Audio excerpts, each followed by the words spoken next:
Heat అనేది 3 మెథడ్స్లో transfer అవుతుంది. అవేమేంటి అంటే కండక్షన్, కన్వెక్షన్ అండ్ రేడియేషన్. ఈ కండక్షన్ అనేది సాలిడ్స్లో జరుగుతుంది. మరి సాలిడ్స్లో కండక్షన్ జరిగినప్పుడు హీట్ ట్రాన్స్ఫర్ అయినప్పుడు పార్టికల్స్ అనేవి మూవ్ కావు, జస్ట్ వైబ్రేట్ అవుతాయి అన్నమాట. మూమెంట్ అనేది ఉండదు పార్టికల్స్కి. ఇక్కడ చూడండి, ఒక రాడ్ని క్యాండిల్తో ఒకవైపు హీట్ చేశాం కదా, హీట్ అనేది రెండో ఒక వైపుకు ట్రాన్స్ఫర్ అవుతున్నది.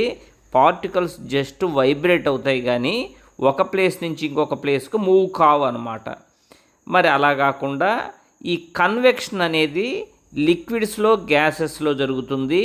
ఇక్కడ పార్టికల్స్ అనేవి ఒక ప్లేస్ నుంచి ఇంకొక ప్లేస్కు మూవ్ అవుతాయి, మూమెంట్ అనేది ఉంటుందన్నమాట. ఫర్ ఎగ్జాంపుల్ చూడండి, ఒక కంటైనర్లో లిక్విడ్ని హీట్ చేస్తున్నాం. హాట్గా ఉండే పార్టికల్స్ అన్నీ పైకి వెళ్ళిపోతున్నాయి, కూల్గా ఉండే పార్టికల్స్ అన్నీ క్రిందకు వస్తున్నాయి. అంటే పార్టికల్స్లో మూమెంట్ ఉంది. రేడియేషన్ అనేది మూడో మెథడ్ అన్నమాట. మరి ఇక్కడ మెటీరియల్ మీడియం ఏం అవసరం లేదు. సన్ నుంచి ఎర్త్కి ట్రాన్స్ఫర్ అయ్యేది ఈ పద్ధతే. ఇక్కడ చూడండి, రేడియేషన్ అనే మెథడ్లో ఎటువంటి మెటీరియల్ మీడియం లేకుండా హీట్ ఎనర్జీ సన్ నుంచి ఎర్త్కు రీచ్ అవుతున్నదన్నమాట.